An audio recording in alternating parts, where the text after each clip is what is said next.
I thank you for joining us again. This is our program entitled Integrated Theology. I am your host, and this, will be our third supplemental lecture to Lecture 17.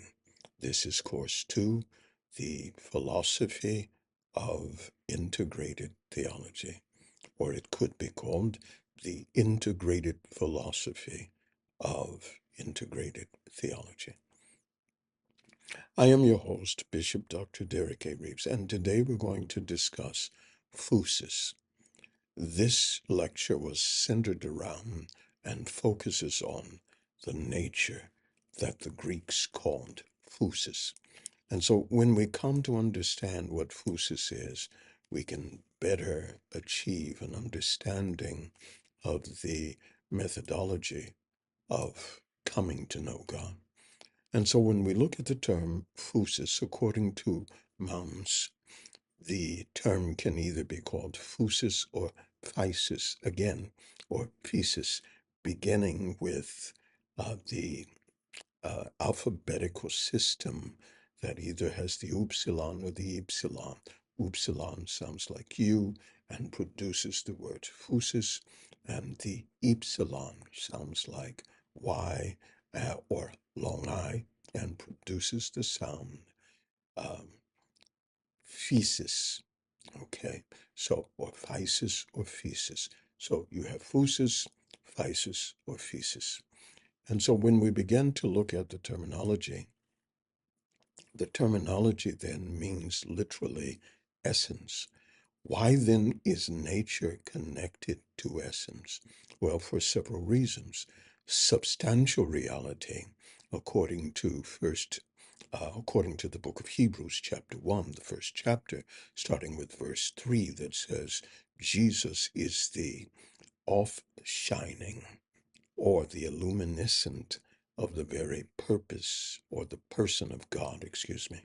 And so he is the light of the very person of God. That term person there is the word hypostasis or hypostasis, and it is the substantial reality, that which holds all things together.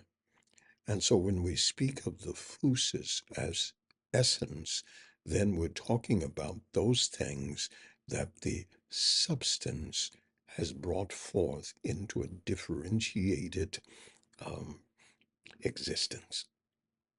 The differentiated existence then are the parts or the conglomerations or the conglomerate parts that make up a whole. With mankind, we have body, soul, and spirit.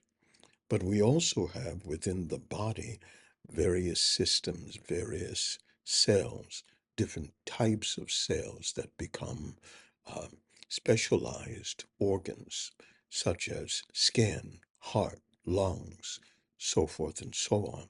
Some cells become blood cells, some become hair, some become bones and teeth. And so within the body, there are also essential parts that make up the structure or the form. And the form brings about the capacity to be used by the living soul. And so whenever you speak of nature, you're talking about all of the conglomerate parts that makes something what it is. And so Phusis then is essence. The question is, does God have literal essence? Is God literally composed of more than one thing? Even within the Trinitarian doctrine, it is said that there is one what, which becomes the substantial reality that has three persons. But the problem with this, and I understand the um, quandary of trying to explain God and the Godhead. But the problem with this, when we look at it from a biblical point of view, the term person always dealt with hypostasis. The hypostasis was the singular component that allowed for all things to stand. The Bible says he upholdeth all things. And so what he is upholding or lifting up and allowing to exist becomes the foundational substance of reality.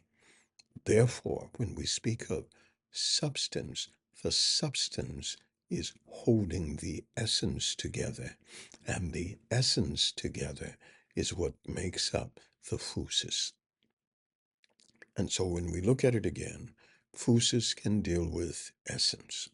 It can deal with the native condition at birth. It can deal with the species or the instincts. And then we have to understand, does God have instincts? Instincts that control him beyond his thoughts. Because when we look at humans, we have instincts, the instinct to eat, the instinct to want to be saved, the instinct to connect with others. We have instincts that cause us to flee, to fight for food or relieving ourselves. And then there are what some people call the higher instincts, which deal with self-actualization. But when we come to God, is he driven by instincts? He has no need to desire to become actualized because he is absolute perfection of act, or he is in a state of perpetual, eternal, infinite actualization. What he is who he is, and who he is what he is. Therefore, the Phusis of God is not necessarily what we would call literal essentia or literal essence.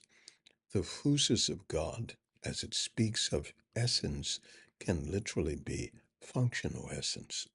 He is one substantial reality, his form, his glory. And in that substantial reality, he has the capacity to essentially